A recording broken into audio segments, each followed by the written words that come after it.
I still had this kind of insane desire, go, 15 million, 20 million, 25 million, let's get to 50, let's get, let's whatever it was. And it was just like, it was almost like this hook around. And every time I hit that achievement, or we hit that achievement, it was like, okay, yeah, that's good. What's next? There was no kind of fulfillment. There was no purpose. What was I doing it for? Well, welcome to the HomeCast again. I'm really excited. We've got Chris O'Connell on today. How are you, Chris? Very well, Neil. How are you? I'm very well. Thank you so much for your time. To give a bit of a background, me and Chris spoke on the phone last week, I think it was, sometime towards the end of last week, and turns out to have quite a few people that we know in common, and just has a fantastic story to tell that I really want everyone to hear. So, Chris, for people who don't know who you are, do you want to do an introduction? Sure. Hi, everybody. It's Chris O'Connell here. I've got 22 years recruitment experience. Started out at the S3 group, became the top biller there for 5 years, went my way up from a resourcer all the way up to a kind of senior person, managing teams, managing offices, and loved the whole experience of S3. I'm sure most of the viewers will know what that environment was like. Very hardcore, very cutthroat, but very rewarding as well. And I learned a lot around the art of recruitment, both on the candidate and the client side, and took to that like a duck to water, really. So I moved around there, different offices, different roles, really enjoyed it, but kind of woke up one day and thought, I can do this for myself. So in 2003, set up my own business. It was a senior appointments project program management business, really. And we built that to 80 staff, 3 offices, and £25 million turnover, very strong EBITDA, very strong management team, very, very good market, really good business. We won 14 industry awards, so 3 Virgin Fast Track 100 awards in a row, 3 Best Company awards with 3 stars in a row. We're the second fastest recruitment company ever in the UK, the second greatest company to work for in Europe, and then the 5th, and then the 7th, and then the 11th. So we won some great awards. So I'm very proud of that. I'm very proud of the growth and how quickly we achieved that, but also the awards for our culture. So you don't get Best Company awards that easily, certainly not 3-star ones. And how do we do that?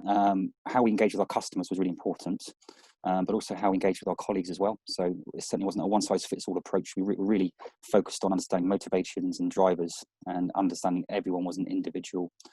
And they all had different receptors and different motivations. So we built that business really well. And then after sort of 9.5 years, my business partner decided he wanted to leave for very valid reasons. Just had his 3rd child. At that point, we'd had a Bristol HQ. We had a London office and a Manchester office as well. I was in talks with someone to launch a Australian office, and we're going to go into Europe as well. So the business was on a very, very good plane, a very, very good trajectory. But obviously, Peter wanted to do something different, which was good for him, but obviously hit me a bit hard. So I then had to go out and find a suitable buyer, and we had to find a suitable offer for both of us that would work. So I did a private equity deal. I stayed on as CEO for 2 years, and eventually exited that business in 2013. Took a number of years out, and I'll explain why later on in the podcast, to reflect on what happened, and also I needed some recharging as well. And now I'm a non-exec NED to a number of businesses, some small businesses and some large businesses, where I go in and do all the standard organizational development, the strategy, the growth. But I guess where I differentiate myself is that I'm still a practitioner myself. So I'm still doing the business. I did a deal last week, for instance. So, I very much understand what a recruitment consultant is going through. And I really enjoy the whole concept of kind of helping businesses from making a cold call to actually exiting their business as well.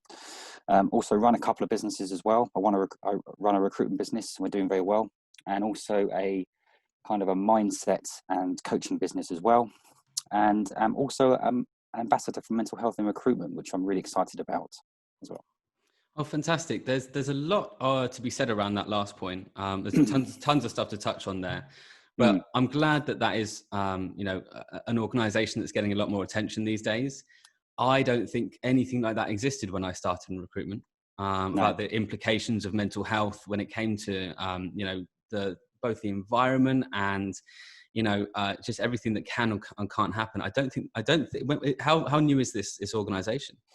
It's very new. It's founded by Rhonda D'Ambrosio. It's her gig and her baby, and she's done a phenomenal job.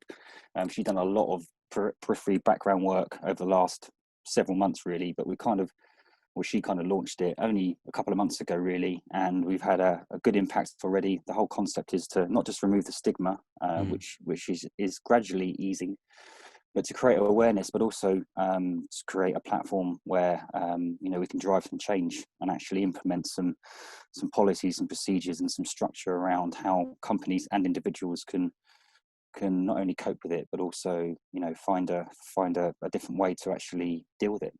Yeah, I mean, that's fantastic to hear. And I'll put some links when I post this to that as well, because I think Cool. it's something that's quite close to my heart. So yeah, I think that's really important what you're doing there. So, I mean, look, here's the age-old question, right? How did you end up in recruitment? What was the story? How did you end up there? Well, And did you fall into it? Like every time I go to a recruitment event or any event where someone's speaking, they they say the same joke where they go, well, I fell into recruitment like the rest of us, and everyone laughed every single time. And I was just, that's scuppered me. I was going to do that.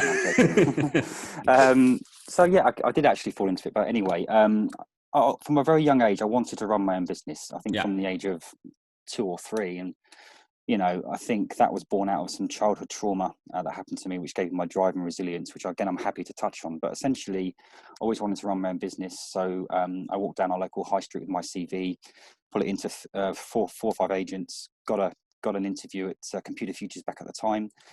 Had 11 interviews, which was interesting, I must say. I remember walking in there and real kind of pressurized boiler room environment. Lots of people standing up with big grins on their faces and walking the walk and talking the talk, and it was quite an interesting concept to look at that, and got the job, and then kind of took to it like a duck to water, really, and loved the whole concept of it, and haven't looked back. So I love recruitment. Yeah, that's interesting. 11 interviews for one role. I should make that clear. Yeah, and the last interview was. Did you interview with every single person who worked at the company, or what? Well, no, that's just the way they did it. No, I don't know how many, probably 60, 70, 80 people in that office anyway. And, kind of like a bit of a speed dating thing where you see a couple of people and they like you, and then you're thrown into 4 or 5 other people and move on to the next stage. Yeah, just the way they did it. And then the last interview was in a boardroom in a panel with loads of other people with the chairman, and we ended up talking about football and got the job. Nice, I like it. So that was, did that end up being S3 as well, Computer Futures, or was that? Computer Futures was part of the S3 group. It was part of the group, right? Yeah. Well, you touched on that in your introduction, actually, about the culture around S3 and about how proud you were of the culture that you've built in your company. How did that differ, and what were the reasons behind it? Well, I learned a hell of a lot at S3. The whole business development, the whole closing, the whole networking, and being proactive with your activity. So it was a blend of that, but also we decided to build a model that was kind of, they were predominantly IT recruitment, but I saw a niche and a gap in sort of project program management area where so 40k basic up to sort of 150k basic, the kind of senior level. And at that level, you do need to have a certain approach with people. So it was a blend of kind of being proactive, but also winning hearts and minds through influence and content and marketing and that kind of stuff. And also at that level, we found that placing a project program manager as a candidate, he would sometimes become, or she would sometimes become your client. They would go in on a specific project and then want some more people, and then what better situation for your candidate to become your client. And because it was change, transformation, project program management into probably 5 or 6 sectors, a lot of our candidates were cross-transferable into different sectors. So it was quite a robust model. So the level of sophistication was slightly different, and don't get me wrong, it was pure, having to make those cold calls, but it was a bit more kind of influencing selling and dealing at a higher level, whereby you had to have a conversation with these people. It wasn't just a transactional process. It was more understanding, the types of personalities as well, because more often than not at management level, or at any level really, it's not just matching a CV to a JD, it's understanding the values of the business, the type of personalities, the type of style. Some leaders will look great on paper, but their style will be wrong. So it's understanding how how all that fits together as well. And that really worked. And how we did that was we kind of did that with our people. So, we had some very strong kind of sales type people. We had some more nurturers type people, was understanding those metrics, and then they embedded that in their own approach to our customers, and that's part of the reason why it worked. I think there's some really good value in that. I did a podcast with a gentleman called Adam Butler and James Calderwater, and they've just started their own business called Born, which is for new recruiters who are looking to start their own recruitment agencies. And I was talking to them. I did a podcast called Lessons from Leaders. This will be one of those around how, should you take the leap of faith and start your own business? And we talked about the first hire you should do, and they both said the same thing. The first few hires you should make should be everything that you're not. Should be all the weaknesses that you need to understand that you have. So it should always be the complete opposite. And both of them said the same thing. They both hate admin. They both hate doing accounts, as almost every recruiter says, right? So that was the most important thing. Hire someone who's great at the things that you either aren't good at or just don't have the sort of energy and drive to do. Oh, totally. Absolutely. We made it a case that to identify our strengths is great, but what are our weaknesses? And we did definitely hire people that were better than us in certain areas, but also notwithstanding that, myself and my business partner, we had complementary skills, but different skills as well. Yeah. So, and we recognized that. And we kind of were very clear around, right, Chris, you're doing that, and Pete, you're doing that. And that worked as well, because there's an element of autonomy, an element of accountability, but also kind of like, I think a good business partnership, there has to be trust, and we can't be all things to all people. Obviously, on the big decisions, you do need to collaborate. And to be fair, on pretty much every decision, we did have a chin wag. But when you sort of questioning whether you want Kenko or Nescafes, a bit, just get on with it, kind of stuff. It's you've got to find that balance, Yeah, absolutely. No, but you're right. I'm just trying to think which one's my favorite now. I think I go with Kenko. But yeah, I think you're right. There needs to be that level of trust, because otherwise there's no point. If you had the capability and the time, I think a lot of it comes down to the time. If you had the time to do what your business partner's doing, or whomever else you have in the business, if you had that time, you'd be doing it yourself. And it's because you don't have the time to do all of that and be, like you said, be everyone in the business, then you have to have that level of trust and just accept that, whatever decision they're going to make is going to be the right one, or it's going to be a well thought out decision. How did you, you've spoken about your business partner. How did you two decide to get into business together? What was because I think a lot of people right now are thinking about doing this. They're thinking about starting their own businesses. Yeah. And it's one thing I tell people is, don't do it alone. You absolutely, especially if you're doing it for the first time, don't do it alone. Find someone, at the very least you need a mentor, but I would advise always having a partner who's been through the process before. Yeah. Or you're close to, that you, again, trust. How did you find your business partner? A very good question. I think a lot of successful entrepreneurs, we're quite solo wolves, aren't we? We kind of we do it ourselves kind of stuff. And when I left S3, when I resigned from S3, I had no intention of having a business partner. I wanted to do it myself. I had a business plan ready. And then out of chance, me and Pete met. Pete used to work at S3 as well, so I knew of him. Went up to his place. We had a chat and we got on really well. So that was a new concept for me around, hang on a second, I'm actually trusting someone to actually, work with me. But it was, a really, really good decision. And yeah, I absolutely concur. If you can find the right business partner, it can really transform the growth trajectory of your business. But, also that's important to make the right decision around when you want to exit the business as well, what sort of private equity partner or investment you want to come in. So don't get me wrong, you can do it on your own, but I think as the business evolves, even from a sounding board capacity, more often than not, we'd have a coffee at the office, and 95% of the time we're talking about all sorts of stuff in the business. But sometimes we took a tack, let's go and play a game of pool, let's have a pint or coffee, and let's just talk about our kids or football or something else, and that kind of works as well, just for that sanity check, really. So yeah, sometimes you have no idea if you're going crazy or not. I sent a WhatsApp to my business partner yesterday, and Andrew, and he just said, no, don't do that. I was like, you're right. Yeah. I don't even know why I was thinking about that. And I looked back at it this morning and thought, when it's just been, you've got so much on your mind, you've got so much else you're doing, and you think, maybe this will be a good idea. And I thought, I'll ask him first. He said, no, don't do that. And I was like, yeah, okay, it's a good point. I Yeah. won't do that. And I wouldn't have, and I have the same with my partner, with my fiance. She's fantastic as a sounding board as well. And I think you're right. You know, I had my business plan ready. I had it all ready, and I knew exactly what I was going to do, and I was going to smash it from day one. And it was then I met Andrew, and we went through a lot of these things. We went through a lot of different things, and that's where it all became much more mature, and it made a lot more sense. So yeah, I think that's really important. Do you want to talk about the exit of the business? You know, we were talking about business partners and how useful they can be, and you said, you know, sometimes you need to be careful about who you are working with. Do you want to talk a little bit more about that? Sure. Yeah. I think when we first started out, we didn't really have an exit strategy in place.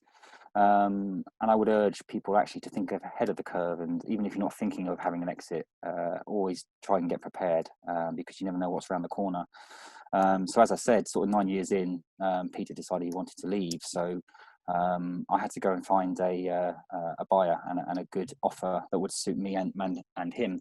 And what we had to do, for those that don't know, is draw up what's called an information memorandum, which is a document like an MVP or a deck that kind of portrays your business in terms of the management team, the markets, you know, your results and your forecasts, all that kind of stuff. And we partnered with a very, very strong, robust corporate finance house. They tend to charge the bloody earth, but it's worth doing, because obviously, you know, to attract the right buyers, you need to have your business visible. But fortunately, because we won so many awards and we were doing so well, we didn't necessarily need to market the business. So before that document was even finished, we had people coming to us saying, we want to buy your business. How they found out, I don't know, but anyway. So it was daunting, but actually very quickly it became very, very exciting. And I learned a hell of a lot around the private equity venture capital space, and what a space that is. It's a minefield, but there's lots of different deal structures. There's different ways to exit a business. You can also do MBO, management buy-in, management buyout. There's things like loan notes, share options, sweat equity. You can leave immediately. You can leave on an earn out. All these things had to be considered, but Peter wanted a quick exit. And as I say, before the kind of process was almost set up for us to, you know, go to market with our business, we had a number of offers, and two in particular. Two firms were showing a really, really strong interest. One firm made an exceptional offer to me and to Peter, which I had no trouble accepting. Obviously, I had to do an enormous amount of due diligence and negotiation. You know, negotiation was fierce because it's a multi-million-pound business. That was all about to be signed, and at the death, I'm not sure why, they decided to go in a different direction. So this was kind of 6 or 9 months in, and you can imagine the staff the colleagues, so they don't use the word staff anymore. The colleagues were quite disrupted, and wondering what was going on, wondering what life would be like, you know, with the new owners coming in. And that was very difficult to manage that process and the communication, because the amount of effort and focus you need to, can you imagine, you built a business and it's worth millions of pounds, and you're in the midst of negotiating. It's very hard to manage that and also still drive the business. So it was a very difficult period. So, but eventually I did do a deal with a very well-known private equity, high-profile vehicle. And I remember being in their boardroom, and they're probably, well, not probably, I think there was over 15,000 different sets of documents that they had to analyze and check. Because when you're selling your business, mate, honestly, particularly at that particular size, there's so anything and everything has to be discovered or passed on. So, you know, luckily we had a good operations team, got all that through, and I negotiated a really good deal, or so I thought at the time. The reason why I chose that private equity firm was, A, there was a lot of time pressure against me, because it got to the point where the staff wanted some clarity, and B, they had a good track record in accelerating a trajectory of a business. Even though we knocked it out of the park, I had a number in my head in mind that I wanted to get to, and I thought that would take another 7 to 10 years. These private equity people would do it in 3 to 5. So I thought, you know, there's a good reason to do that. I kept the same amount of equity that I had. I didn't lose any equity. I received some loan notes. It was a good deal for me, a good deal for Peter. So signed the deal, and that was fantastic. And obviously, you don't know what you don't know. So when they came in, there was a worry, not just for me, but for my whole management team, my SMT, and the whole business. What are these guys going to be like? We're an owner-managed business. The culture was built pretty much by the owners. I used to sit in the middle of the office, go on every incentive and do everything possible to build that camaraderie and that soul and that bonding. And the first year was good. They put in some very, very strong governance, proper board meetings, proper board packs, proper financial analysis, proper strategy around joint ventures and acquisitions and how we can maximize the business and all this kind of good stuff. And again, it was a very rewarding time. But as time went on, I became quite disenfranchised with that relationship, because I was spending a lot of time reporting. I thought unnecessarily, providing a 55-page board pack on a month's results and going over old ground. And I spent more time in my office in front of an Excel spreadsheet than I would do, over a year, in a month, and it kind of, and that had a big impact. There's a lot more formal approach. So I think we lost a little bit of the culture, a little bit of the personality. And rightly so, they wanted their pound of flesh, right? They've invested a lot of money into the business and they wanted to get a return on that. But when you're running the towel so much, it becomes apparent. And, I was very cognizant that rewarding staff was important. So we paid our people very well and we treated them very well. But there was some certain metrics that I had to hit and some profit numbers that I had to hit, which did affect that kind of that reward structure, and that all cascaded down. And I have to say that this isn't the case for every situation. Just be very careful when choosing your private equity partner. What is your purpose in mind? And eventually, I did exit that business, and I was happy with the outcome. But the destination wasn't as good as the journey, I'd say. So that 2-year period was challenging, and it wasn't the same as it was before. But it depends what you want, right? I mean, if you're looking to exit your business, you want to maximize your profit, you've got to take that on board. I think it's one of the most of us are doing this for the first time, and when it comes to starting a business, or I've certainly not gone through the process of selling one, and it's in those sort of situations where I think it's so difficult to see what may or may not happen when those changes occur. And from what you were saying, it sounds like because obviously they wanted their return on their investment, that ultimately affected your ability to make the same decisions you made before, in terms of presumably how people are remunerated and that sort of thing, because they need their money back essentially. And that's obviously a very tough position to be in. There's one thing you said I really want to know the answer to. Why do you not call people staff anymore?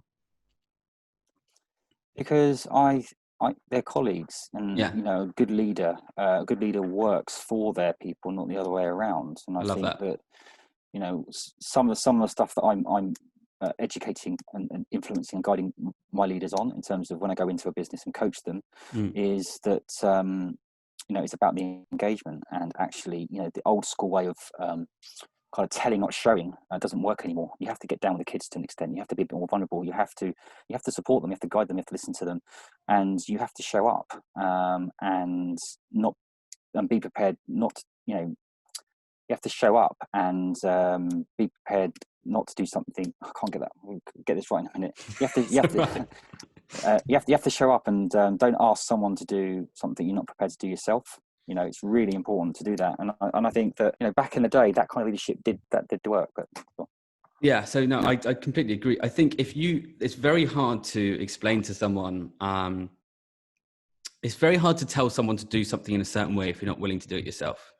Yes. And if you're not willing to, for example, I used to train salespeople, and if you weren't willing to pick up the phone and make that phone call and give them an example of what you're doing, and just send people off and say, this is what you're supposed to do, then no one's going to trust you. No one's going to trust you as a leader. No one's going to trust that actually what you're saying means anything, or anything that you say will actually be correct. And the fact that you said this earlier, I think in your introduction or earlier on, that you still do deals. Yes. You still understand the process, and that as a leader is going to be super important to anyone who's working for you.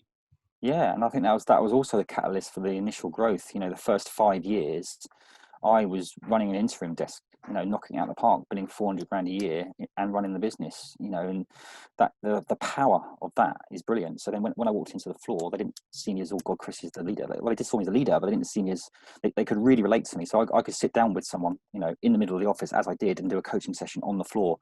You make a call, I make a call. And if I messed up, all the better. And that is worth its weight in gold. Obviously, as the business gets bigger, that becomes harder to do. But I don't care how big the business is. You need to be in tune with what's going on, with who's doing the good stuff. Because how can you influence those people if you can't relate to them? Yeah, absolutely. And if you can't, if people don't see you as, I think the reason I asked about the staff colleague thing was because it's something that I find extremely important as well. I remember being sat in a meeting with an old boss of mine, and I had a team of people below me, and he said, "You need to stop being so nice to them." And I said, "Excuse me, what do you mean? What do you mean?" Yeah. He said, "You need to be harder on them." I'm like, "They're the top performing team. What are you talking about?" And it's because that was the way that he led his teams, right? He led basically from fear and from, if that people were scared because they, he'd shout at them if they didn't do something well. My guys were worked hard because they were worried they'd let me down. And I think there's a big difference there, because those people are the people that are going to stay. The people who are, we don't want to let Neil down. He's a good leader. He's good to us. Well, at least in my head, that's what they were saying anyway. And I hope it was. But yeah, I think that's super important. I mean, if you were to give some advice to some future leaders right now who are thinking about going into management positions or going into leadership positions, what would be your sort of your top piece of advice for them?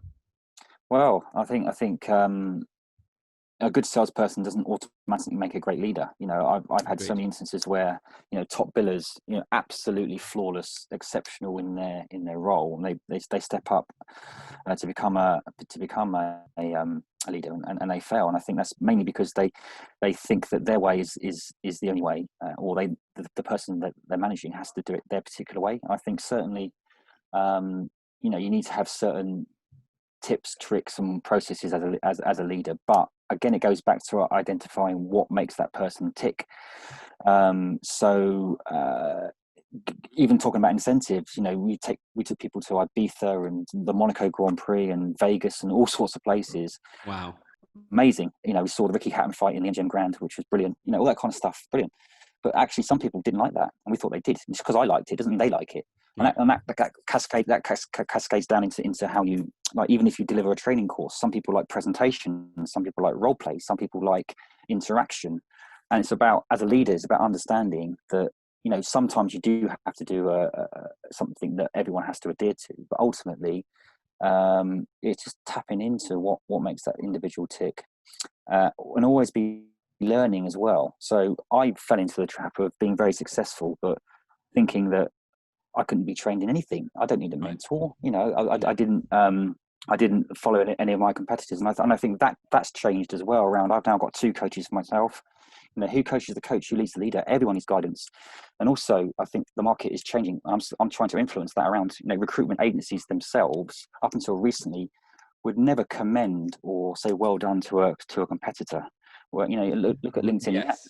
Look at LinkedIn now, and I think there's a hell of a lot of that going on. So if I see someone in the same space as me, I don't see him as a competitor. I see him as a friend, an ally, a guide, someone can learn from. If they do a good bit of content, I'm commenting on that. I'm sharing it. I'm saying well done, because what goes around comes around. And also inside the business as well.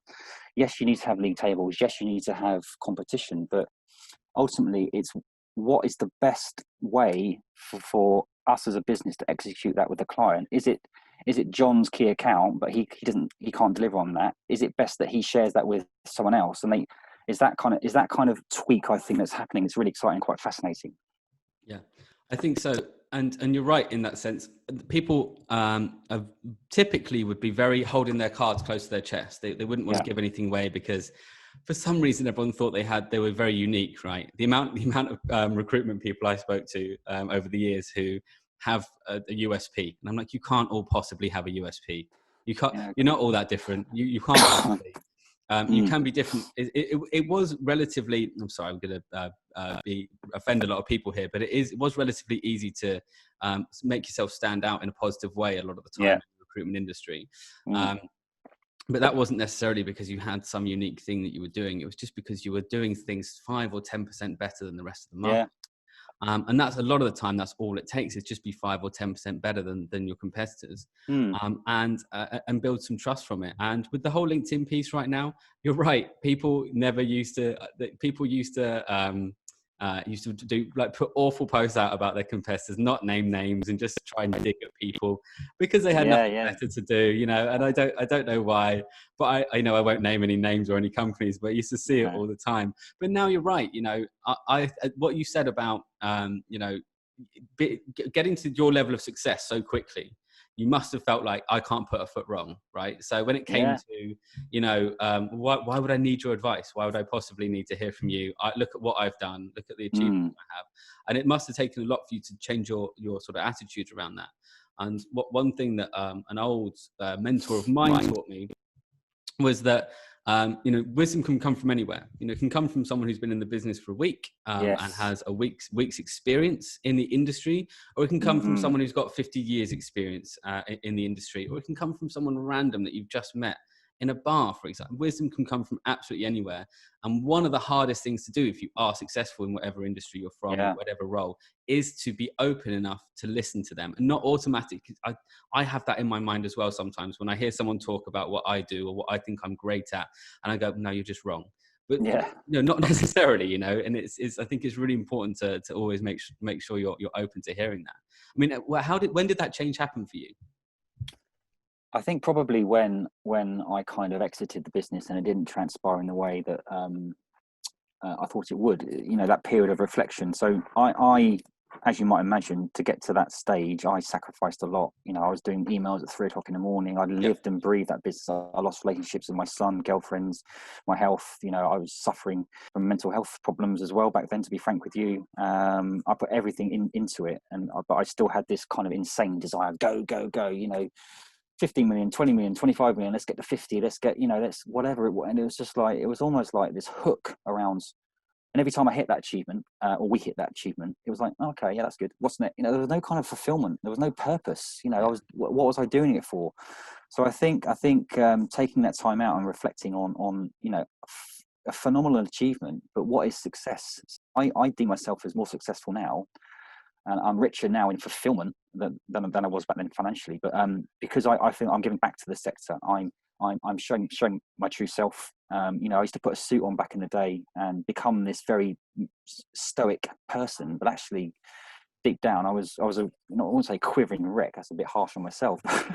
You know, I had some issues. You know what I mean? So and I think that leadership now is about the latter, not the former. You know, what worked then isn't working now. So in answer to your question, it was kind of almost the sense of loss around being a very successful CEO, to, you know, wondering what the hell I'm going to do every day, waking up at 11 o'clock, having a bit of breakfast, or watch a bit of TV, and like, you know, kind of like, wow, actually, I think back to how I was then. So yeah, being a millionaire at you know, in your late 20s is great.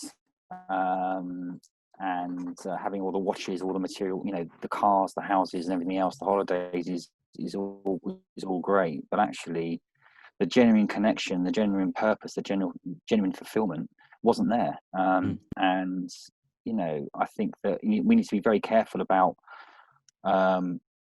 purpose and why we do things. So to link that to what we're talking about, you know, I always like to know why business leaders go into business in the first place. And, you know, and this is where they also fall down with their colleagues. You know, it's the misconception that people get into recruitment just for the money. Actually, it's not. It's there's a lot more to it than that. It's for the reward. It's for the sense of community. It's the sense of development, and, you know, the promotions, all that kind of stuff. And the money comes along with it. But leaders, you know, the leaders I'm speaking to, yeah, they're going into it for the money. But actually, a lot of them are lost because they haven't got anything else in their lives. That's all they talk about. And a lot of business owners actually do it for fulfillment, do it for a sense of pride. It's not necessarily about the money. So what I've learned is that don't get me wrong, you need to be driven, you need to be profit focused. You can have everything, but you can do it in the right way. You don't have to, walk on people to get where you need to get to. There's so much abundance for us all. And I think what COVID has done as well is has kind of brought that to the fore a little bit. I think people are looking at things a little bit differently around, you can still win. You can win by giving back, as well as obviously being ruthless as well. Yeah, I had that rings quite true. So I had a coaching call yesterday with a young lady, and she said she's got to sort of 30 years old now, and she's looked at what she's doing, and she realized she has absolutely no time in her personal life, and she gets to see her son like 2 hours a day, because all she's been taught since a young age was she needs to drive for success, she needs to drive for money. And so she's just been chasing that and chasing that and chasing that, and she got made redundant a couple of weeks ago, and sort of took a step back, and we had a phone call. I offer sort of free sessions at the moment in coaching, and we had a phone call, and she just said, I just don't know what I've done for the last 10 years and why I've done it. She said, I know I became successful. I know I've got a lot of status, and I know I've got a lot of respect, and I've got money now, but I don't know why I did it. And I'm just looking at my situation now, like, what do I do? Do I continue down this path? And she said, I'm getting job offers. And I said, well, look, if you've got the time and you've got the money, then you need to take some time to actually think about really doing a proper roadmap of not just your career, but of your life, and work out what is most important to you. Is that your career? Maybe it is. Maybe that's what's going to make you happy. Maybe to a certain point will make you happy. There's nothing wrong with that at all. But a lot of the time it's not that. And it is, it is sort of family or being with a partner, or it is moving to a different country. And especially now, that's something people are thinking a lot more about, is moving to different countries, because, I personally, if I'm not in Barcelona by the end of next year, then I'll be upset, because, why would I be in London if I can work remotely anywhere and not wake up by a beach? But that's my personal opinion. But yeah, I think it's really important to understand those points and understand that it's not always, you don't want to get to the point, you don't want to get to the end of your career and look back and think, I have no idea why I did all those things. Absolutely. And I think these days, work and life are actually becoming one thing. Up until the sort of millennium, it was work or personal, and this whole work-life balance thing, which I bought into years ago, or fairly recently, but I've bought out of it again now, because they're not separate. They're one thing. And I think that you can have it all. You can have a great career, and my base mindset business is focused around, I strongly believe that you can have all the KPIs, the branding, the management, the everything in place inside of work. But if outside of work isn't right, it doesn't matter. Yeah.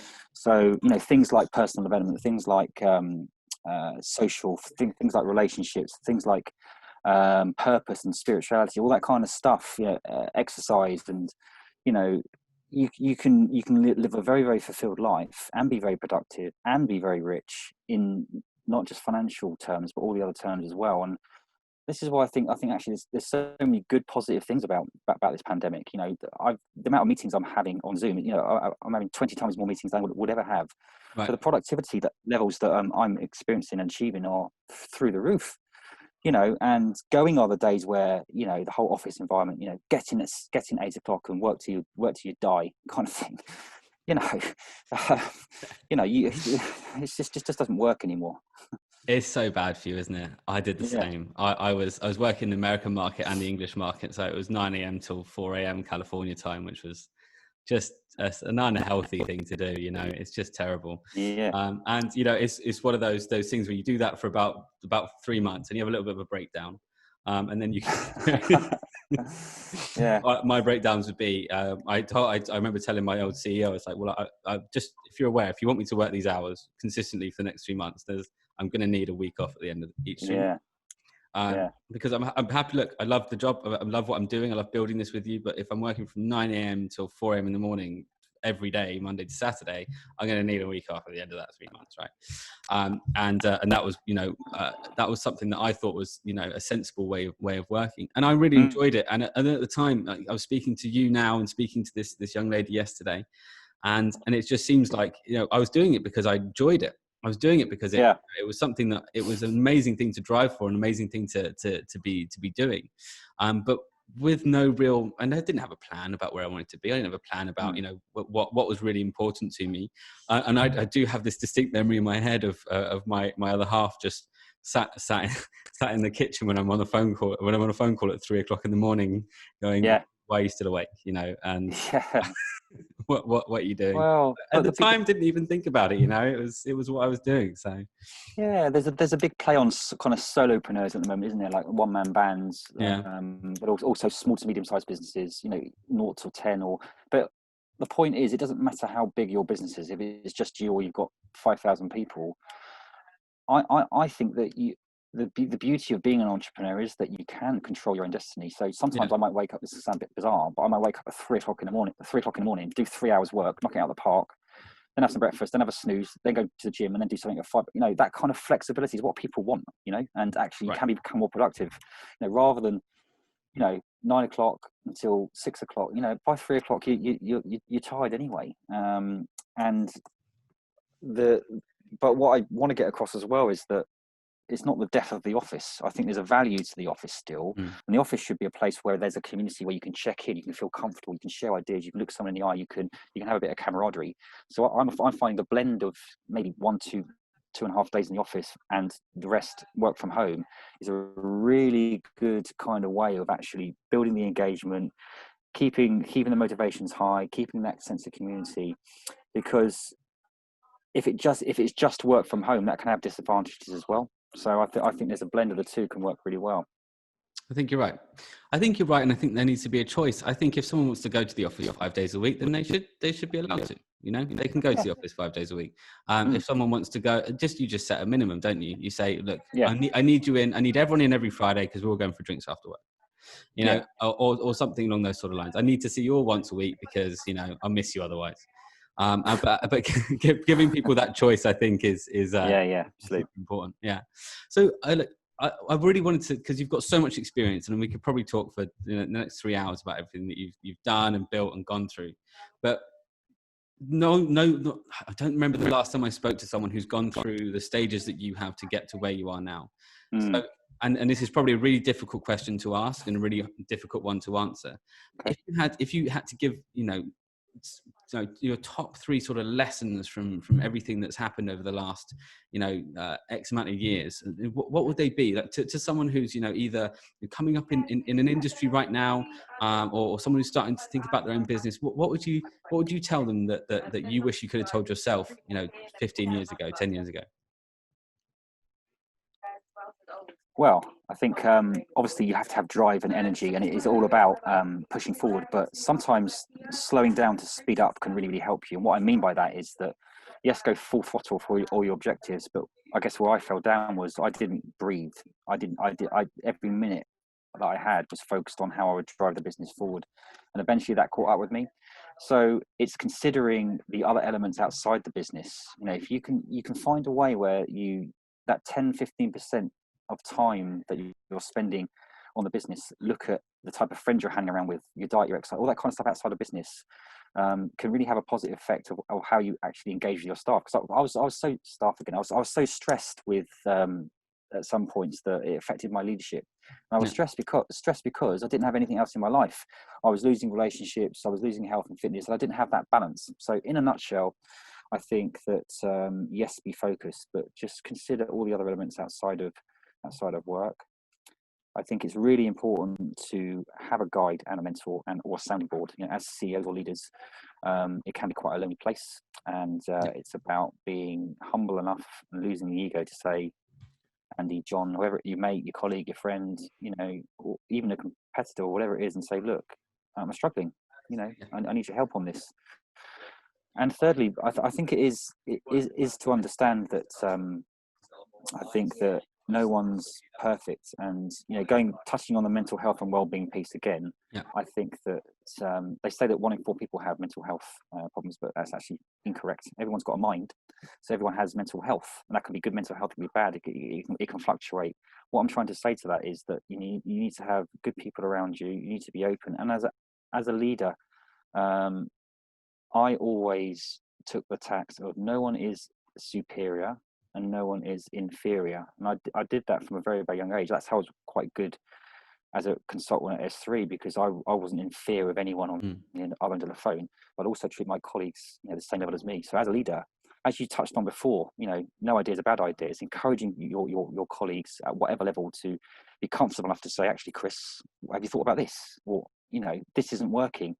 So it's treating everybody with the same level of respect and approach. So it's basically, in a nutshell, those three things are: consider the things outside of work that can impact you inside of work. So spend some time with the family and dedicate some time. Have mentors and coaches and people on sandboards around you. And obviously the last point is, treat everybody the same. No one's inferior, no one's superior, basically. Yeah, fantastic. That's a really good piece of advice. I think that everyone needs to, especially if you've got the time right now, everyone needs to take a little moment and think about, what it after the podcast, people have listened to this, take the advice that we've got here, listen to what Chris has said and the story that he's told, and take a little moment to think about how important what your drivers are right now. If you're looking at the next number to hit in terms of a business, not a bad thing to be looking at. Yeah. Is it really what's going to make you happy? Because where does that end? Are you doing what I have done and neglected other parts of my life? And Chris saying similar things. Working till 3 o'clock in the morning. And like you were saying, Chris, I think it's really important now to start encouraging people to start their own businesses, because I love being able to start and finish work when I want. Like I can't describe how nice that is. About just being, I'm just not going to work today. Definitely. I like those days. Which is amazing, which is, normally a Sunday. But yeah, so I think we've got some really, really good value. Thank you so much for your time. Is there anything else you wanted to add at the end of this? For business or anything? Not really, just on your point around encouraging people to go for it. The first step is always the hardest, but once you've made that step, I've never met anybody that hasn't regretted that decision or hasn't looked back. Yeah. And actually, they say the first year is the hardest. I think the first year is the most enjoyable, because it's just the unknown, and it's just so exciting. And actually, there's so many people around that can help you as well if you have the right approach. So absolutely go for it, and I'm looking forward to seeing as many people start up and knock the doors off as possible. Yeah, me too. And I think that last point is so true. Almost every single person I asked has been helpful. Whether that be when I was trying to get into the industry that my company is in right now, I rang the best people I could find in that industry, and one of them helped me. Absolutely. Even though that there was a potential from that help that I would have been taking customers or clients away from them, they still said, "I love the fact that you're trying to get into it. Here's some help." So yeah, brilliant advice. And thank you so much for your time, mate. And I'll be putting this out next week on Thursday. No worries, mate. All the best. I'll be watching you with interest, and congratulations on all your stuff as well. Thank you very much. You too, mate. Cheers, mate. See you later. I'll speak to you soon. Bye. Cheers. Bye.